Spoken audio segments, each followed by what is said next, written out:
Number 1. When I was in high school, I lived in a small town in the Midwest.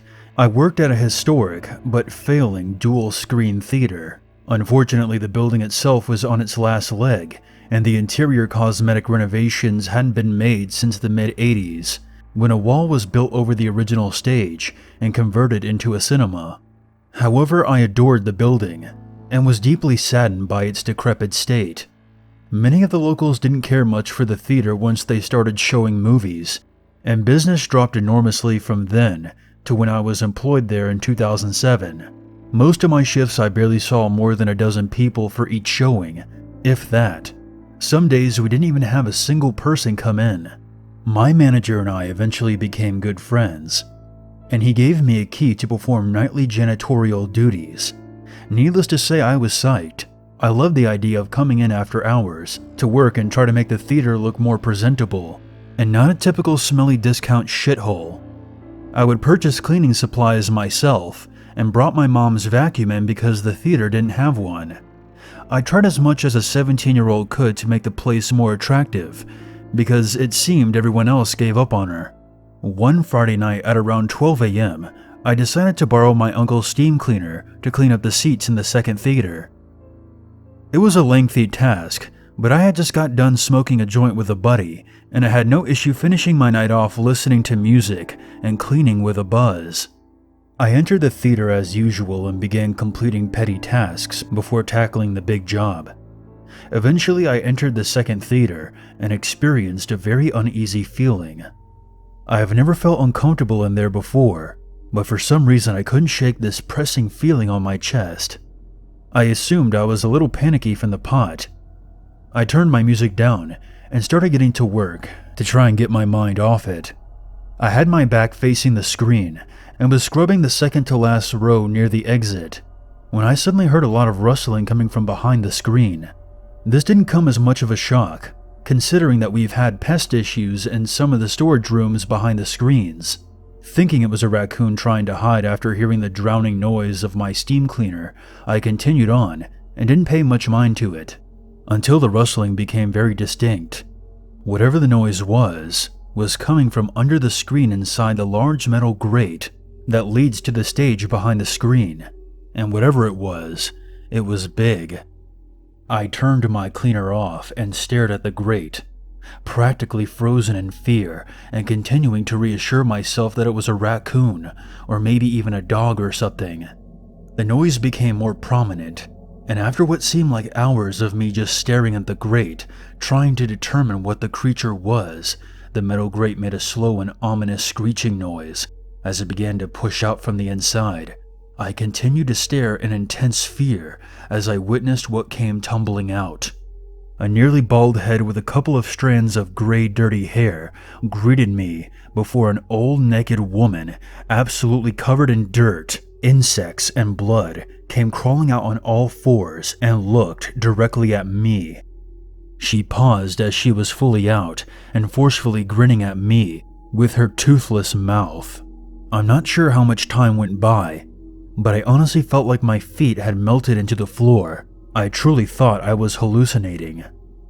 The way she was positioned like that seemed unreal, and although I was terrified, I think I was more perplexed by her contour.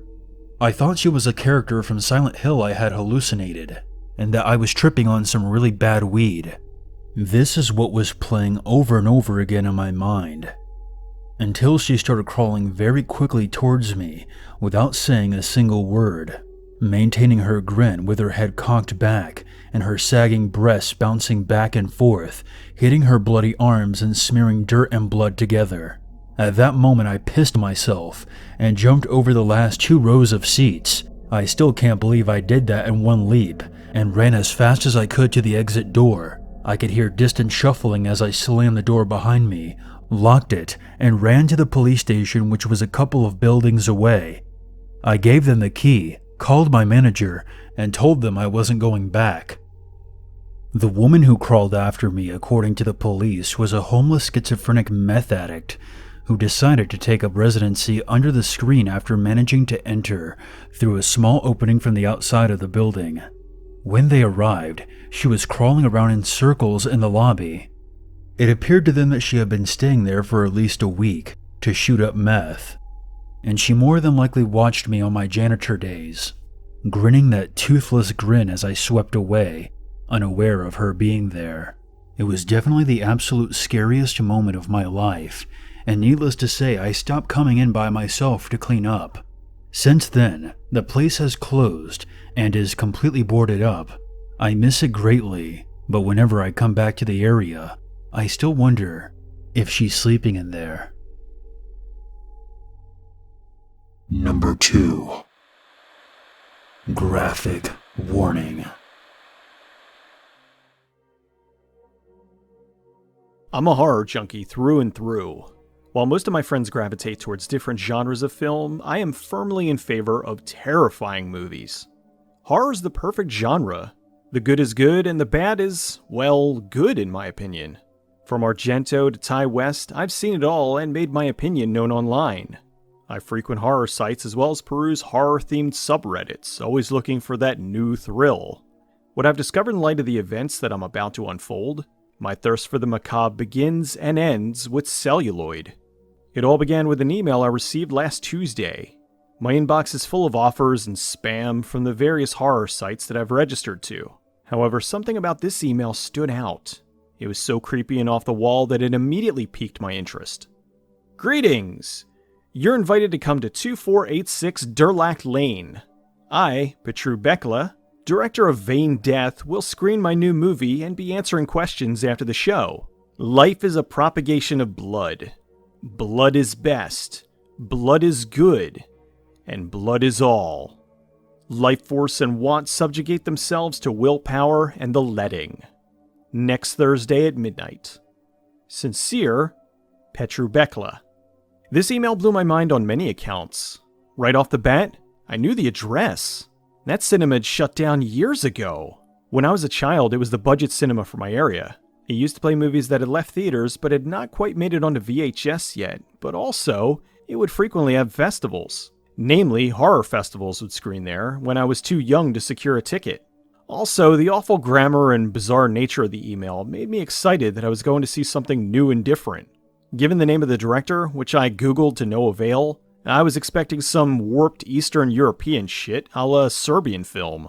I talked to all my friends, and none of them were interested. Forwarding the email to many of them had the opposite effect that I intended. They pointed out how weird the whole thing was, and how that theater had shut down years ago. Also, they mentioned how there was no trace of this guy anywhere on the internet. Despite their protests, I was too intrigued to not go, which in retrospect was the worst decision of my life. I drove to the theater 2 days ago by myself, arriving promptly at 11:50. I immediately began to regret my decision. The theater was in a very secluded area of my town. It was a small oasis of concrete in the middle of a heavily forested area. As I pulled up to the theater, I was immediately alarmed by the lack of vehicles in the lot. I was literally the only car pulling into the parking lot. As I exited my vehicle, I surveyed the entrance of the theater. It seemed abandoned. It was pitch black inside. It was abundantly clear that it hadn't been maintained in years. This all added to the creepy ambiance I was hoping for the evening, but something about this really screamed foul. I turned to return to my car. That's when the lights turned on in the cinema. I decided to go through with it. My curious nature was getting the better of me as I strolled up to this seemingly neglected building. I was almost surprised that the door gave way, emitting an ominous creak as it provided me entrance. I entered to find the box office abandoned. Confusion began to set in until I saw that the marquee on Theater 1 was illuminated. Letters were arranged above the theater to indicate that Vain Death was indeed screening there. I was hoping to buy some popcorn, having not eaten that evening, but there was nothing but cobwebs manning the concession stand. I convinced myself that the abandoned cinema look was all part of the ambiance that the theater was trying to establish for the screening. I entered Theater 1. Inside I saw it was empty and sparsely lit. I took a seat in the back and marveled again at the lack of maintenance therein. This place could really use a renovation, I considered. Then I surmised that this place must exclusively exist to screen obscure horror films, and the mood was definitely set by its current condition. I looked around the dark theater to realize I was the only one seated in the auditorium. Then, the film began. The addition of the faint light emanating from the screen informed me that I wasn't alone. A man in a black suit entered the auditorium and took a seat in the front row. I assumed this was the director and actually pitied him since only one person had attended the screening of his film that he must have worked so hard on. Not that I was expecting previews or a cavalcade of production companies to begin the film, but my thoughts scattered as the movie started almost immediately after a brief countdown. The movie began with a stationary shot and no setup whatsoever. It was of a camera sitting in the corner of a bedroom, pointed towards a man and a woman having a conversation. My immediate thought was that the sound quality on this movie was abysmal. This is an understatement. I had to focus as hard as I could to make out what was being said. To say I understood a quarter of the words spoken is being generous. Also, the film quality was extremely subpar, and the positioning of the camera was way too far away from the action, as well as out of focus. It was jarring, to say the least, to see such shoddy filmmaking, but I gave the director the benefit of the doubt. This could be the mood he was trying to invoke, a grainy and poorly mixed film. The conversation between the man and the woman, at first I could barely glean their gender by their voices combined with the grainy and out-of-focus images on the screen, went on and on. Due to the poor quality of sound, I could barely understand what was being said.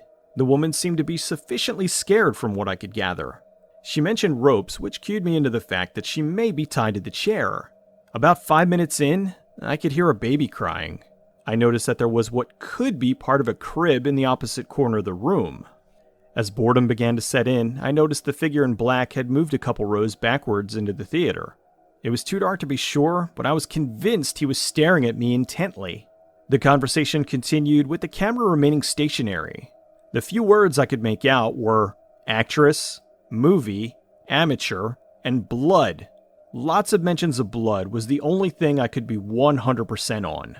Then the man in the film picked up the camera and moved it closer. As he set it down, he brought it into focus. Things began to become more clear both visually and aurally. If anything, now the sound was too loud. The woman was in absolute hysterics, and the baby's crying screeched through the speakers. The man's voice was clearly foreign, with a heavy Eastern European accent. The shot now just contained the woman as she sat next to the crib, now clearly occupied by a baby. At first I thought, wow, that's a great actress. But looking at her eyes, the horror of the situation truly began to dawn on me.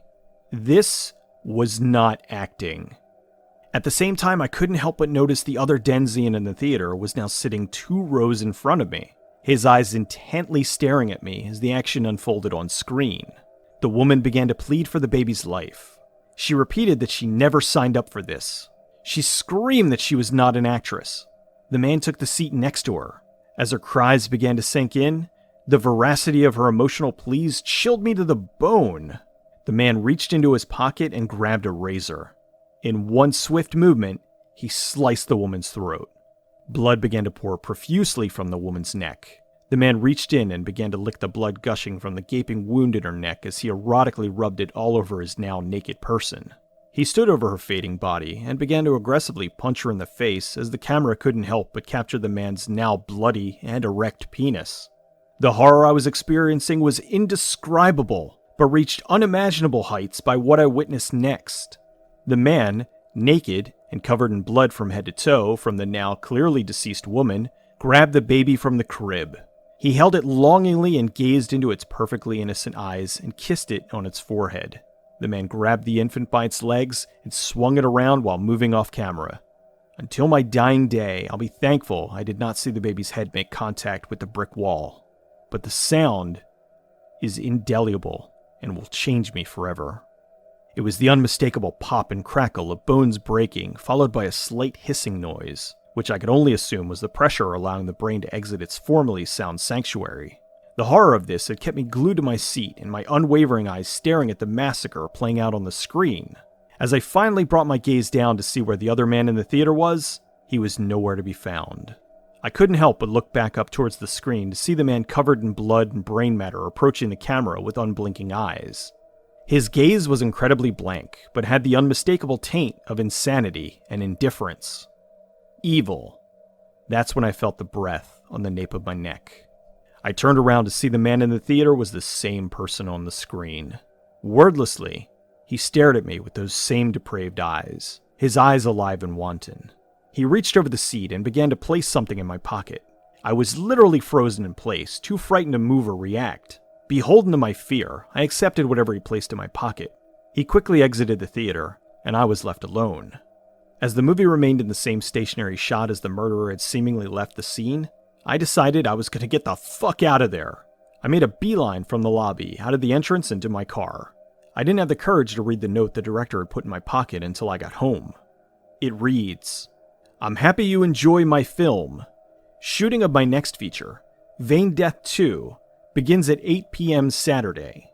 For a movie to be more realistic, I appreciate having amateur actors and look forward to working with you. Blood is good. Blood is God." It's 7:54 right now.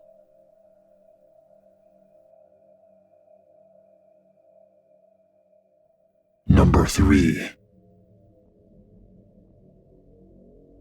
When I was in junior high, my friend Nicole and I were finally allowed by our parents to go see a movie by ourselves. Her mom dropped us off around 7, and we went inside and happily watched a movie that was playing at the time. I don't remember what it was. I was just thrilled at feeling grown up. The movie ended about 9 o'clock, and I called my mom to come pick us up. She said she would be there in about 10 minutes. As it was a warm summer night, in the meantime, we decided to walk outside and wander around for a while. We eventually ended up heading to the far end of the theater, near the exit to the highway, so that my mom wouldn't have to drive too far. As we leaned against the bike racks chatting, I noticed a dark green, old-looking Camry idling to the left of us. All the windows were wide open, with the front seat passenger window facing us. It was directly next to a lamppost. I couldn't see the driver, but I could make out it was a male. The car lights were off. He was just a shadowed figure. I continued talking and laughing with Nicole, but I kept glancing back at the Camry, wondering what the driver was doing. I was suddenly intrigued by something glimmering in the front seat. It seemed to be coming from the driver's upper body, maybe his neck. Was it jewelry? I squinted at it. He almost seemed to be flashing it at me. I wondered if he was trying to get my attention. I nudged Nicole's arm, and she too began to glance at the man in the car. Against all better judgment, I took a tiny step forward toward the car, and squinted again at the front seat. I decided the shiny thing was a necklace, but the way the driver was gripping at it unsettled me. I took another tiny step forward, and the driver suddenly jerked towards me, his neck seemingly lower than the rest of his body. I wanted to back up, run back to the theater, but I couldn't. "Hey." That one word made me freeze up. His voice was plain and flat, even oddly polite, but it was terrifying. My mind was seized with dread. His voice had no uncertainty. He didn't seem startled or annoyed by my presence. He continued to twist and gnaw his hands at his necklace. Why was he doing that? Was he taking it off? Should I run? Those frantic thoughts passed through my mind in maybe 5 seconds before I heard a terrible squeal. He was gunning his engine for no particular reason. "Wait!" I called out, but he didn't slow down in the slightest. But he looked back at me. His face slowly tilted into a very slight, eerie smile. I looked at the lamppost and my heart seemed to crush into my stomach. I realized that he had not been wearing a necklace at all. He had been wrapping a steel wire around his neck, and the rest of it had been tied to the lamppost. I wanted to close my eyes, but I couldn't. I watched his smile until I couldn't see his face anymore. But even then, I couldn't look away. I watched his retreating dark silhouette in horror as he drove away. It seemed like he drove for miles, but in reality it must have only been a few dozen feet. Nicole and I waited in silent horror, watching his figure in the front seat, watching the steel line get tenser and tenser. Then I watched the dark outline of his head get yanked roughly from his body. It was only then that Nicole and I began to scream and scream.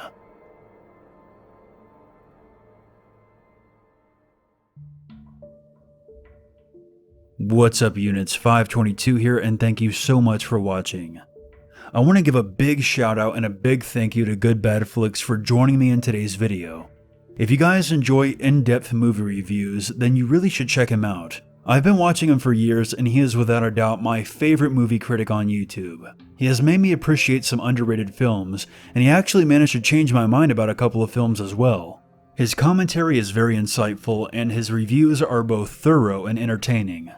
The first video I ever saw on his channel was his Exploring Silent Hill video, and I'll link that on the outro screen. Definitely one of my favorite videos from him. I wanted to expose his channel to a different demographic, because I really think you guys will dig him. He is definitely worth your time. So check him out and tell him that Unit sent ya. Again, thanks for tuning in, and I'll catch you guys in the next one. But until then, never forget. There's always a reason to be afraid.